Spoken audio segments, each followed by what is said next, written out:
Camera batteries can be expensive, especially official genuine ones. Take the Canon LP-E6 for example. Officially they are $82.99 RRP here in the UK. Retail is usually slightly cheaper, but that's still around 60 odd pounds. Of course, with genuine ones, you would expect it to work flawlessly with the camera and expect some kind of quality control. Nonetheless, some people, including myself, might be tempted to find cheaper third-party alternatives, which are often much cheaper. Well, quite a lot cheaper actually.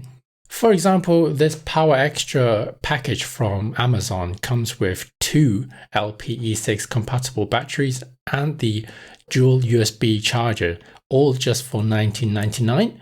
You also get a cleaning cloth, although I'm not entirely sure why you would need it for a battery and a battery charger, but anyway, you get one included. The charger itself has an inbuilt USB cable, but you also get an extra USB cable with it.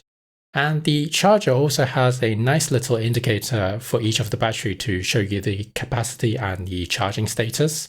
I have tested it with a Canon 70D body and it works just fine.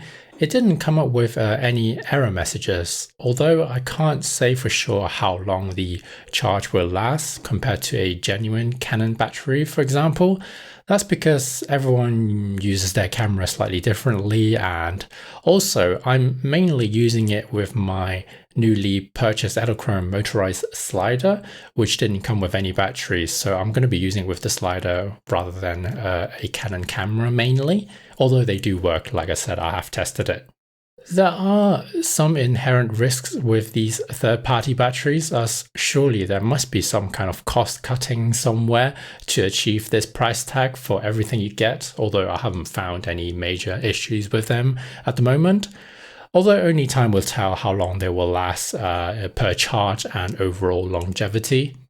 So far they have worked great for me, and the only nitpick I can say is that the battery cover is a bit loose, so they rattle around a little bit. But that's only a little minor niggle.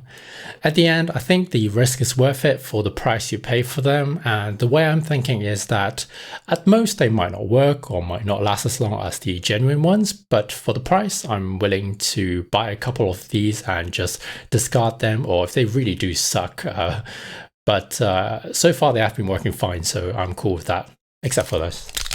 But like I said, it's only a small niggle. Worst case scenario? Well, they might explode, they might destroy your camera and kill you.